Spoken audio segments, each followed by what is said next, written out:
In this video, I move something around with one finger. I take aim. I see what's trending on my Echo Show and I make a call. It's Da Vinci time.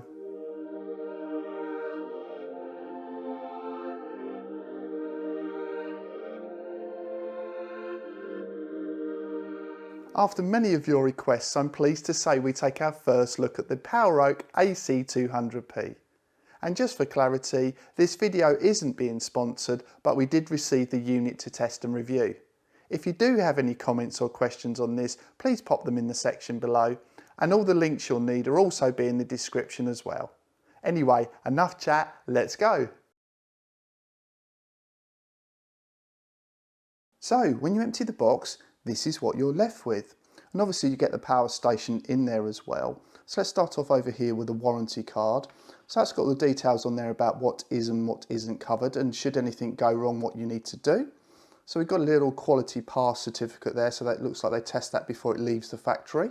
So right here we have the all-importer user manual.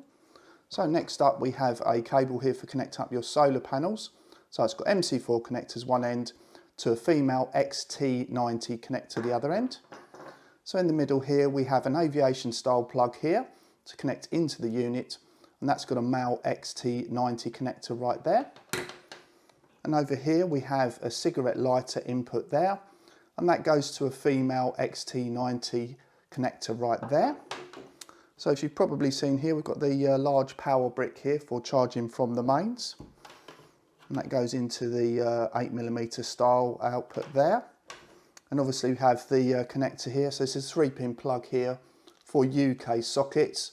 And there's your connector there, which plugs straight in the end.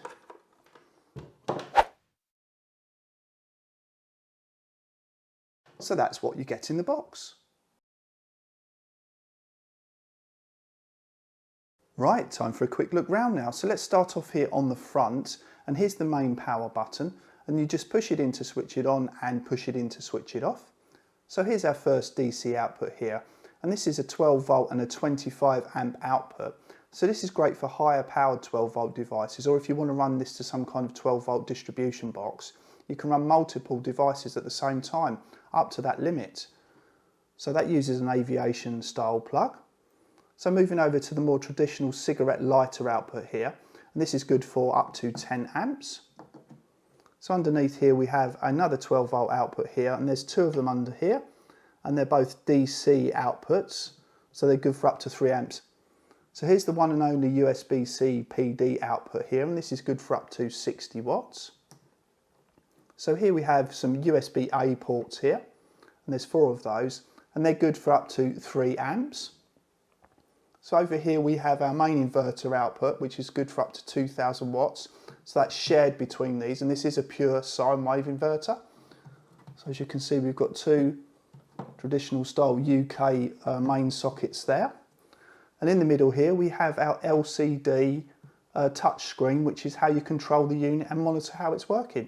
So here's the left side as if you were looking at it from the front. So here we've got one of the 2 handles at the top.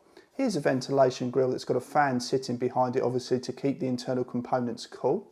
So down here are our 2 main inputs. So the first one here is the Aviation plug style input, and this is with the lead that I've already shown you. And that's good for charging from solar or PV, it's got written on here, and also car charging from 12 or 24 volts. And over here we've got the mains brick input here. So that plugs into a little 8mm input there, and that's charging up to 500 watt max. So on the other end you have another handle here, and you've also got another ventilation grill with another fan behind to keep the components cool. On the top we've got 2 wireless charging points here, which are good for up to 15 watts each. On the bottom we've got some decent non-slip feet. And finally the back.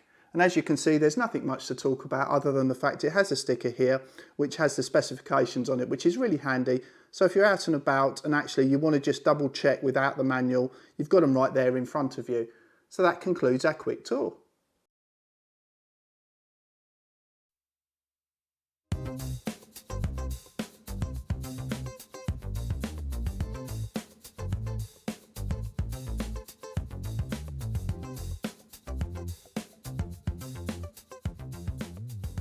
mains charging time now, so we get a chance to use this rather sizable power brick here, and we can see what we get on screen. So this power brick is good for 58.8 volts at about 8 amps.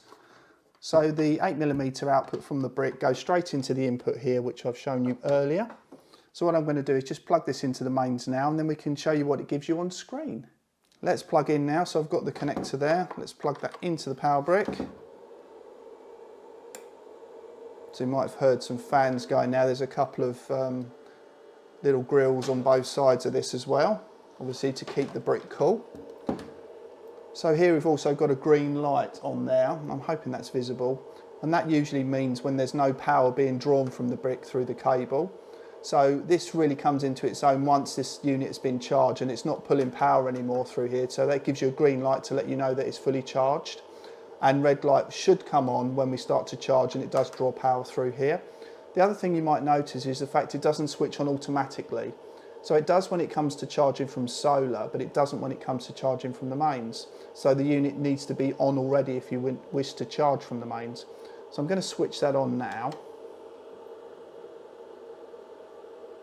So as you can see, the screen's initialising now.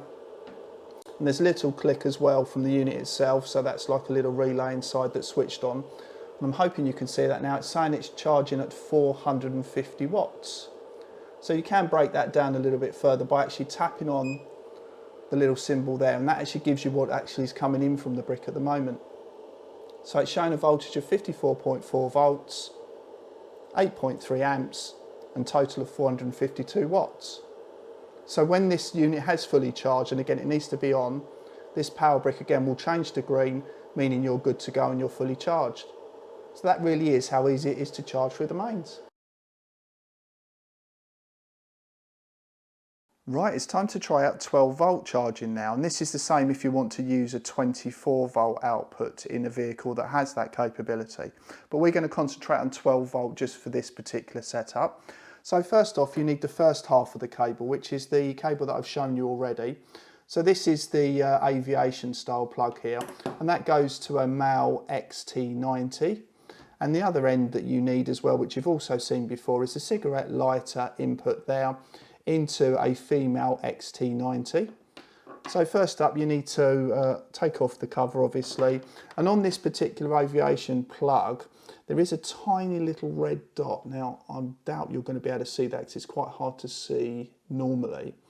But there's a little red dot there, and that red dot is actually the top part. So when you're lining it up with here, there's also a red dot, and again, it'd be very difficult to see on camera right on the socket itself. So if you make sure those red dots are aligned, you literally hold on to one end, and it should just click into place like so. And I'll just show you that again. So obviously get the little plug out of the way, literally just push and it clicks in place. Really good connector that actually. So now we just need to add the other end of the cable. So these two fit together. So just plug the two XT90s together like that. And there you have it. So we're now ready to start charging. Right, time to plug in this cigarette lighter input now as if we were in a vehicle. And as you can see, nothing would happen on the screen. So let's switch it on.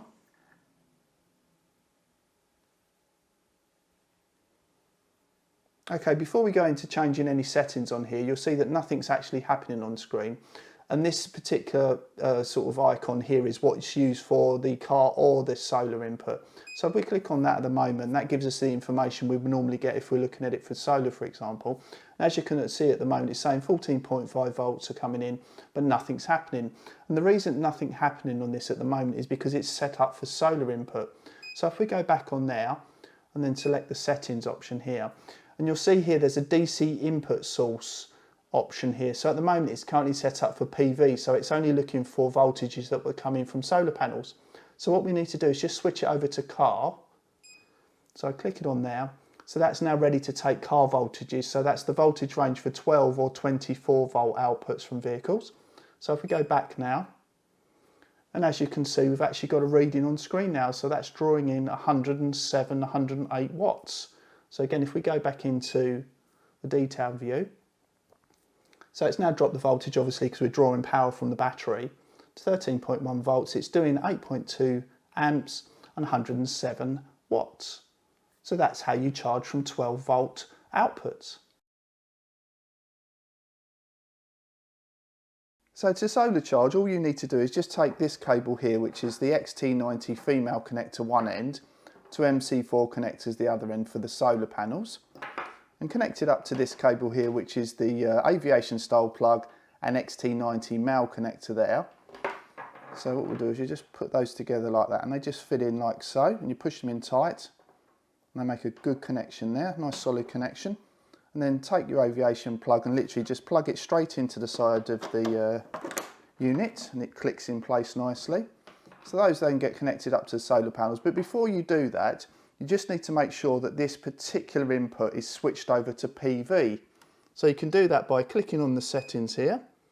And at the moment, as you can see, it's set up for car. So we just tap on there, and that's on PV now. So let's go out to the garden and start solar charging. So I'm going to start off with the 100 watt panels first and connect them all up in series eventually. So let's start off with the first panel here and see if we get anything on the unit. So as expected, the 100 watt panel on its own didn't have sufficient voltage to get in the operating range for the PV settings. So I'm just going to try and trick it now and set it into car mode just to see if we can wake it up. So I've put it in car mode now with a single 100 watt panel, and as you can just see there, it did try to start charging, but I would say that's a successful failure. So I've got the first two panels connected in series. Let's see what we get. So that's giving, I'm hoping that's getting focused now. So it's going just over 200 watts. First three panels now connected in series, so let's see what we get. And it's in focus. So we're getting around 320 watts. Right, so all four 100 watt panels are now connected in series, so let's see what we're getting. I'm hoping that's in focus. We're getting about 420 watts. So I've just connected up this 100 watt folding solar panel in series, so we actually have 5 now, just to show you can mix them up a bit. So let's just see what we get on screen now. So that's showing 540 odd watts. Time to try the 340 watt panels now, so I'm going to connect up to 3 in series. So I'm going to start off with the closest panel and see how we get on. Right, so the first 340 watt panel is now plugged in, ready to go. It's a slightly warmer day today, so let's see what we get on screen. Hoping that's visible. Looks around 330 watts. So the first two panels are connected up together in series now, so let's see what we get on screen. And look at that, 718 watts, so it's gone over the maximum. Time to try out over panelling now. So I've got the first 3 panels connected in series, so let's see if the controller limits the current it brings in. And I'm hoping you can see that on screen. We're getting about 716 watts. So similar to just 2 panels.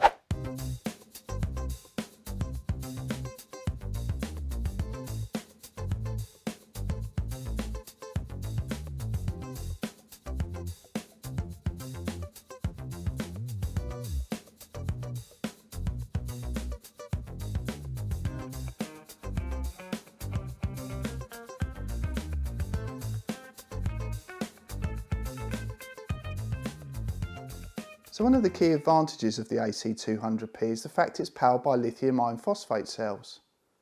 And this battery chemistry has a really good cycle life, meaning you can charge and discharge it many thousands of times over many years without seeing any noticeable degradation. But what this does come with is a fairly hefty weight attached. So this unit itself weighs 27.5 kilograms.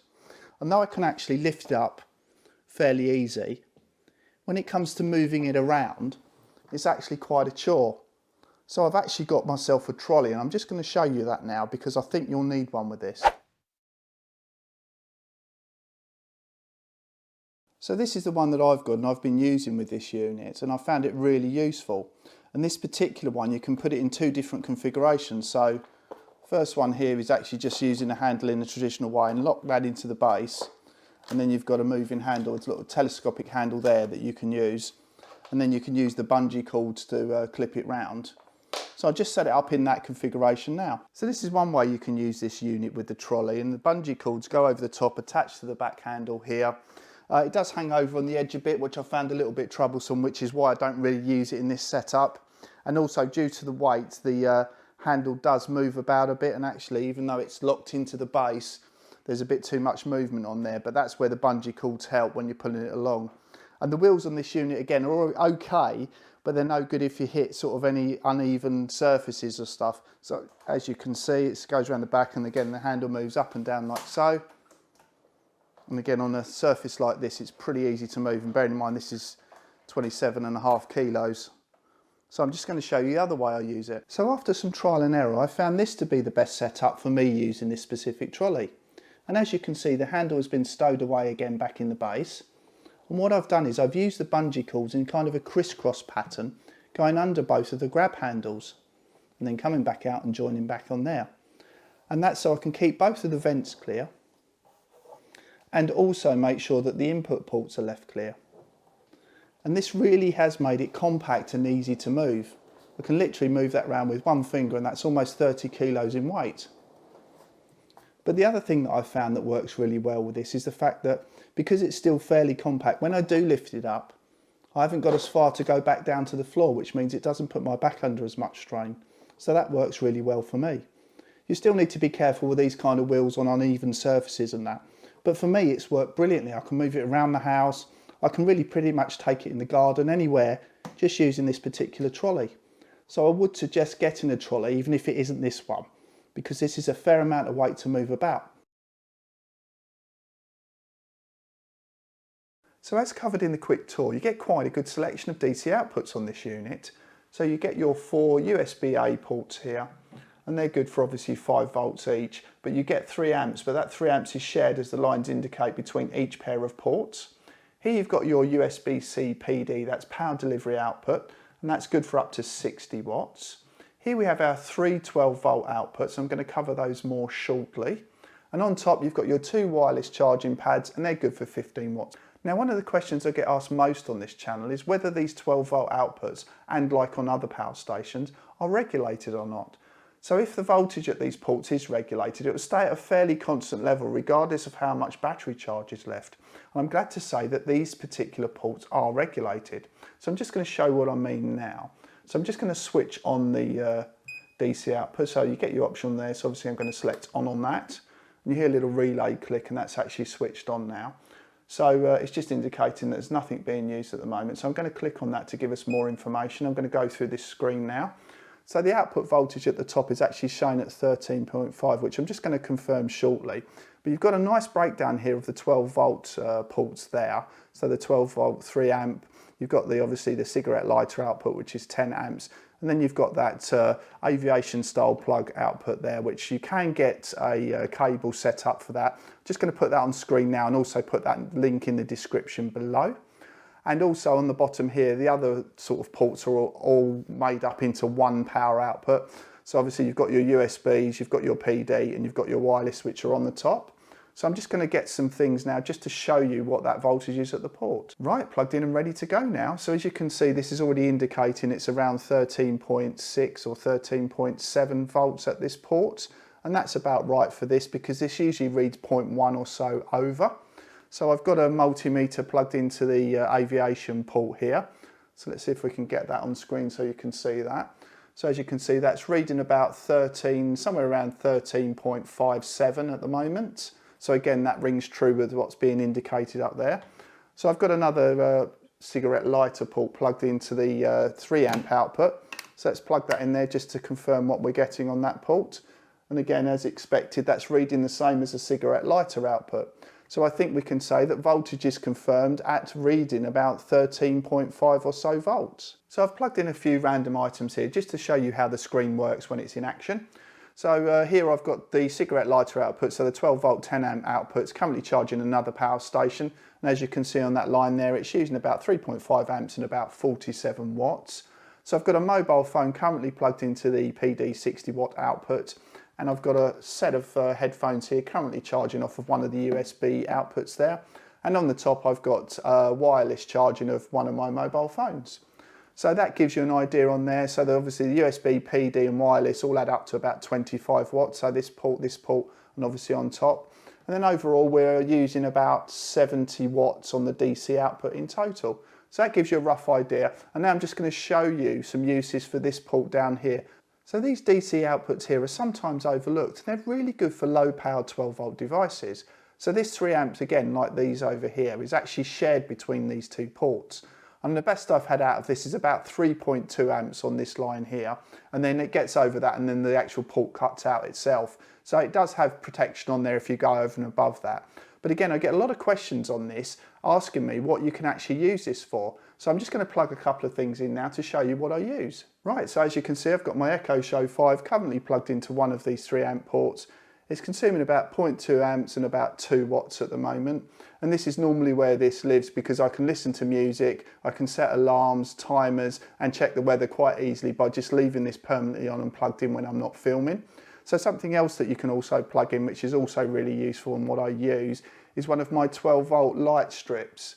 So again, I've covered this on the channel before, but they're really good for this because they're fairly low power. So I'm just going to plug that in now, so see if that jumps into life, which it has done. So as you can see now, it's consuming about 1.3 amps, so it's still within that 3 or 3.2 amps is what I've found on here, window, and consuming about 16 or 17 watts at the moment. So there's a couple of uses for the 3 amp ports. So when it comes to pass-through charging, the AC200P has got that covered. So you can run any loads, whether they're AC or DC, whilst charging from any source. So you could be charging from solar, from a vehicle, or from the mains itself. But the other thing it can do is actually charge from multiple sources at the same time. Meaning if you're charging from solar, you can also charge using the mains power brick at the same time, meaning you get a much faster charging rate. So as an example, I use this unit to power my fridge freezer in my kitchen when I'm not taking it out and about with me. And when I do that, I run it solely off of solar. But what that does come with the fact is in the UK, you don't always get sunny days or enough input coming in to keep the battery topped up and the fridge freezer running. So I needed an alternative method to actually cover charging this if the solar wasn't good enough on that day and the battery charge got too low, meaning the fridge freezer was in danger of actually switching off, which that isn't very good, especially during the summer months. So this is the reason I've got my Echo Show on here, and it's currently being powered, as I've already shown you, using one of the 3 amp 12 volt outputs. So I actually use this and turn it on its head when I'm out and about and I need to keep track of how much power is in the battery. So that in itself, I actually switch it round and then I use the camera that's in here to actually monitor the screen itself, because the screen always remains on this particular unit. Then I can charge the battery up using another source if solar's not going to be good enough. So I'm just going to give you a demonstration of how that works for me now, and it might give you an idea of how you could do it yourself, because this doesn't actually come with a way of monitoring this via Wi-Fi or any other method. So actually using a camera, and again it doesn't have to be an Echo Show 5 camera, and the quality's not that great. So if you have another camera lying about that you can put onto the internet and actually then see what's on the screen, that gives you the ability to not only see how much power you've got left, but potentially do something about it. Right, set up and ready to go now. So I've got smartphone in hand to make the call and switch on the smart plug. I've got the smart plug here, which is plugged into a power station, just simulating mains, which is off screen at the moment. I've got the power brick here, which is plugged straight into the unit. I've got the Echo 5 here, just propped up on something so the camera can see the screen. So let's have a look. We've got 97% on the screen at the moment. And obviously the solar car input there is actually showing nothing, as if it was a bad solar day. So let's make the call now to the Echo Show.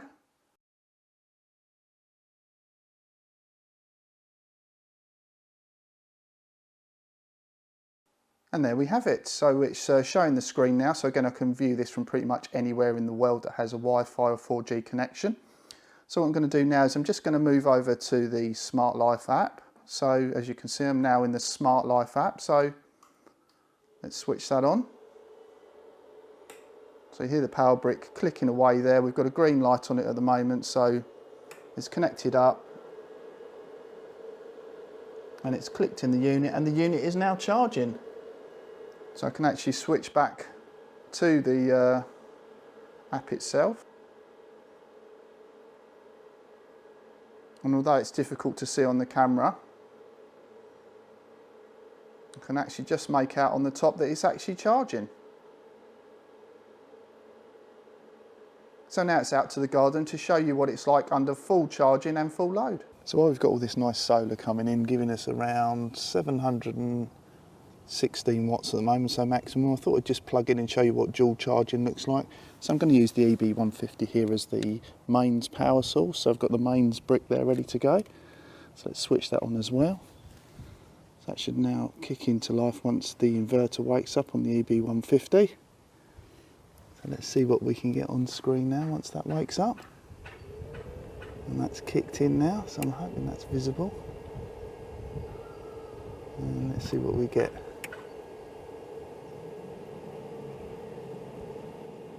So there we have it. So we're getting in 459 watts at the moment. And so as you can see, 713 and 460 watts coming in will charge us pretty quickly. So I'm just going to switch on this heat gun now to show you what it's like fully loaded. Sorry, that's a bit noisy. I'm hoping you can see that on screen now. It's a full load going on there across the board. Wake that up.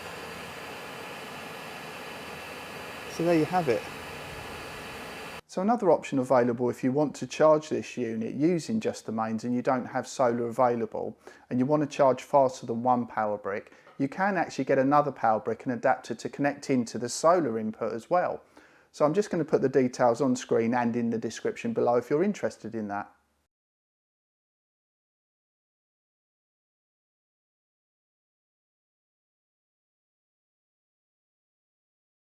So when it comes to advertised capacity on any portable power stations, I usually apply my own rule of thumb of 80% usable, meaning real world usage accounting for losses means that you can get 80% of what's actually advertised. So in this case that would equate to 2000 watt hours at 80%, around 1600 watts. But what PowerOak have done is they've actually provided a little section in the manual itself to help you predict or estimate how long things are likely to run for.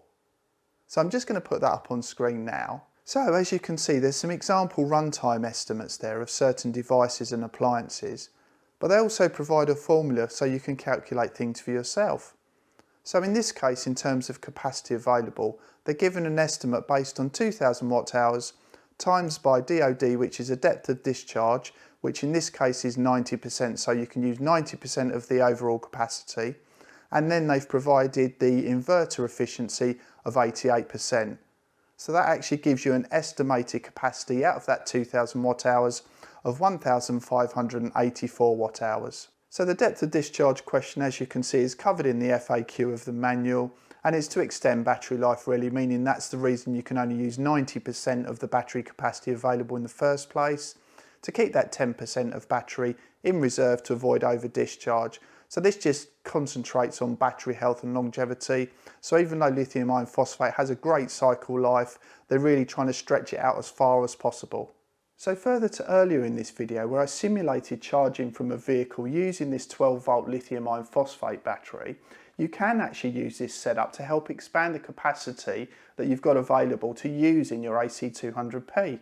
Now what I mean by that is the fact that this is currently charging this via the cigarette lighter cables here at about 106 watts.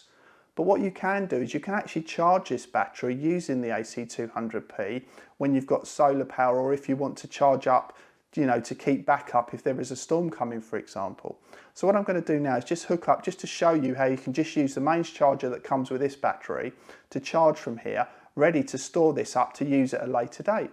So for ease of use, I'm just using the power brick that came with this battery, and obviously it's plugged in ready to go. But if you did have a DC charger that could fit in one of these ports here, you could again charge any other battery just to expand the capacity that you've got available. So again, I just use this at the moment just to charge directly when I've got solar.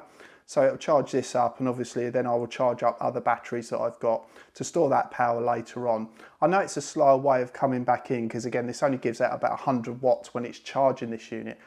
So I'm just going to switch on the AC outlet now. So again, you get a option on screen, so I'm obviously going to select on, so then that would switch on. So that's now charging this battery. Normally it'd have solar coming in which will be charging this, but again, if you want to use mains power as well to charge this up by default, or just charge this directly from the mains if you wanted to, and then plug into the unit later on when you need that power. So if you did want a faster input rate, you could go the 24 volt route.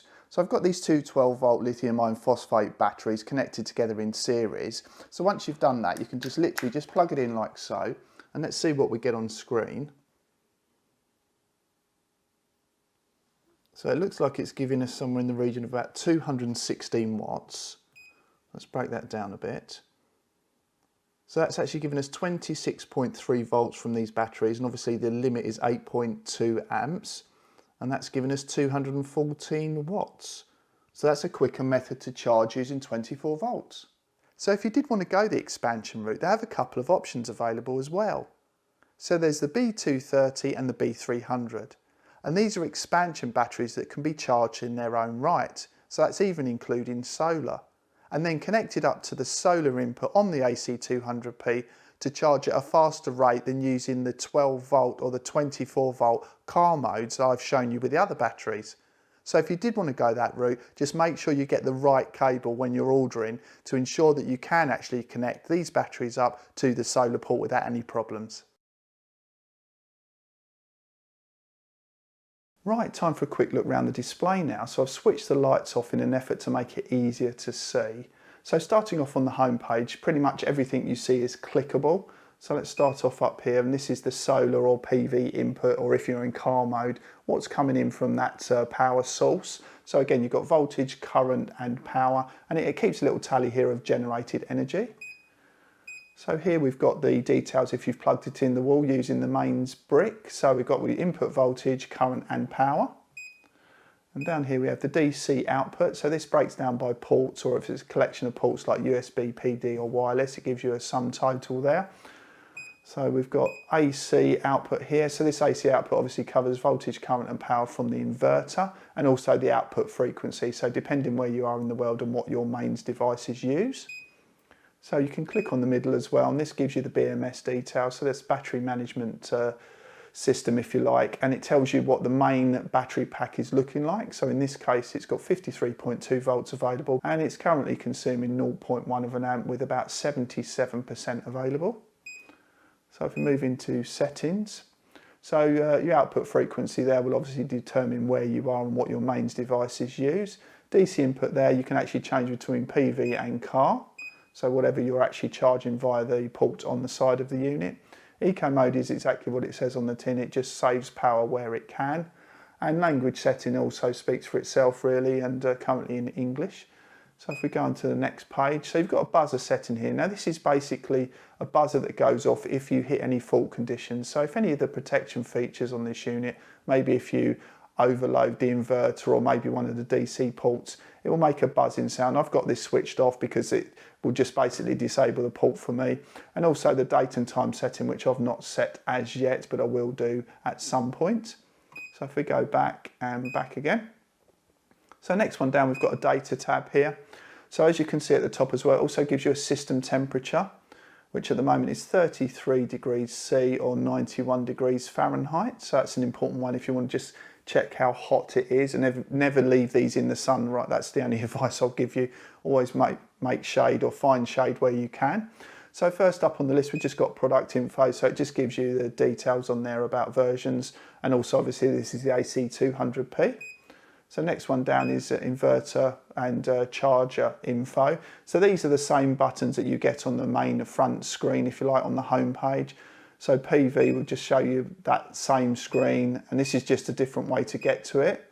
So again, they are just what they say on the tin and what you can get to via the home page. And BMS maintenance again is the center point where you click the middle of the home page as well. It gives you the same information on the battery pack status. And at the bottom we've got fault history. So this is just basically a log of everything that's come up when a protection feature has been hit. So for example, if you've gone overloaded the inverter, or again one of the DC ports, it'll come up with a fault code. So it'll give you a date and time, and obviously I need to set that correct at some point. But down here you've got a code, and that code is what you can then look in the fault list. So you can see what it is if you haven't got the buzzer set to go off and alert you to the fact it's tripped something. So you can actually go through pages and pages, as you can see where I've been testing it. I've been doing a lot on there and triggering the protection features. So if we go back now, and then again, we've got nothing else to see on this, go back to the main home page and now onto faults. So this will get triggered obviously once something has been triggered. So as you can see here, Number one is the PV, so solar or car over voltage will come on. There'll be a little dot in there, and then that'll write something to the log I've just shown you. And you've got pages and pages of those. I think it's about six pages, and they give you all of the codes there. So when you look at that code on there, if you've missed the fault and the fault's cleared itself, as in it's still not in that fault state, what you can do is just take the code number of what's happened, and you can see what's been triggered back on the other list. So if I go back and just show you what I mean on that. So under data, let's go back to fault history. So here we've got a code which is 009. So what we can do is now go back to the other list, and let's go back to the main one, go to faults, and let's just see what 009 is. So we go up to 008 on that page, and 009 is the fact that I've tripped the 12 volt 3 amp DC output into overcurrent. So I've actually drawn over that 3 or 3.2 is what I get to before it trips, and that's written that fault code into the history, so you can have a look at that. So apart from turning the DC or the AC on and off through the front screen, that's the display covered. Right, time for an AC inverter test now. So I'm hungry at the moment, so I thought it would be a good idea just to cook up some pasta for my lunch. So I'm going to use my larger induction hob, or my plug-in induction hob, as you can see here.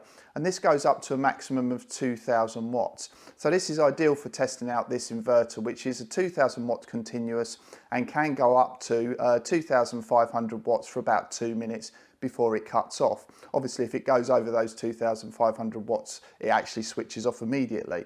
So this is a really good test and pushing this to the limit. So what I'm going to do is boil the water up first, add the pasta in, which takes about 13 minutes to cook, and then stir it in at the end and then have my lunch. So let's switch on.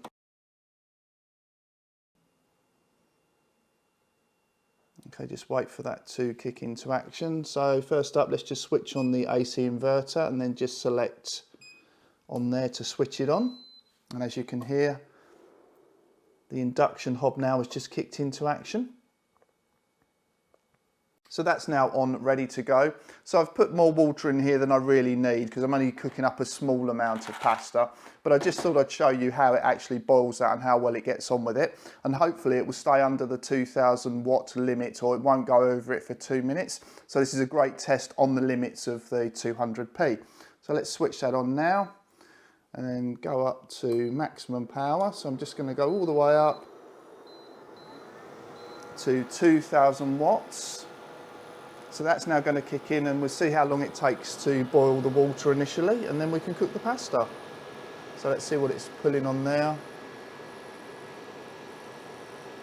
So it's pulling just over 2000 watts. It goes between about 2000 and 2024 watts. So we'll see if that will actually continue running.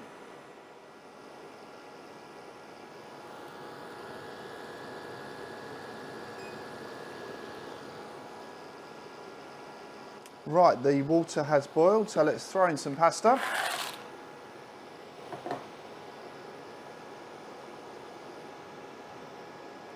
Hey, set timer for 13 minutes. Okay, 13 minutes, starting now. Side note, if you need an alarm in this room in the morning,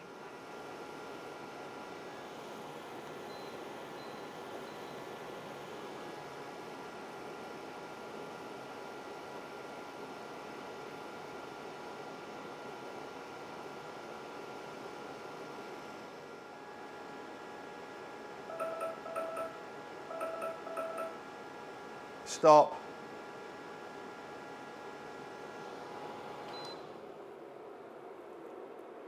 Right, time to get this drained off now and get the pasta ready. So there we have it, lunch.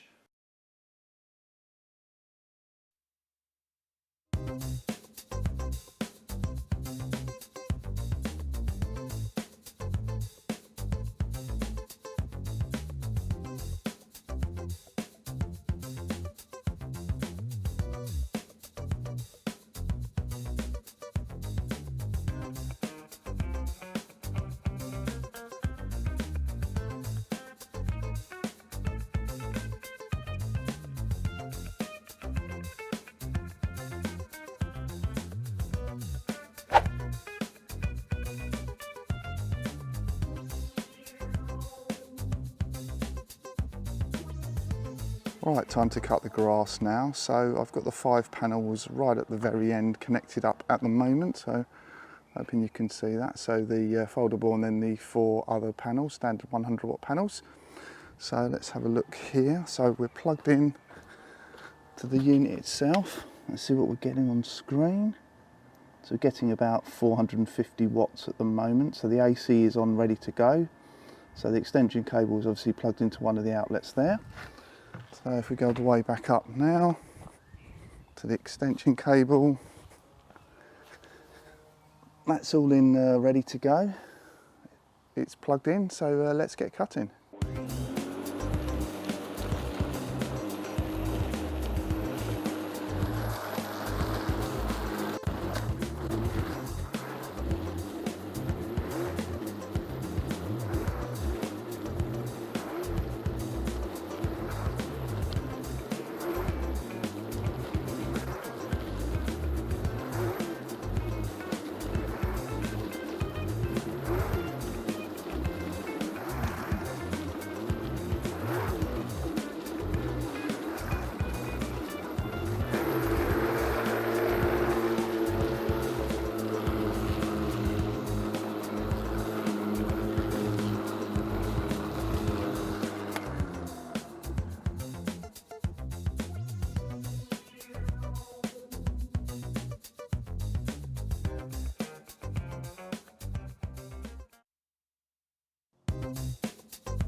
So first up, it has to be the 25 amp 12 volt output.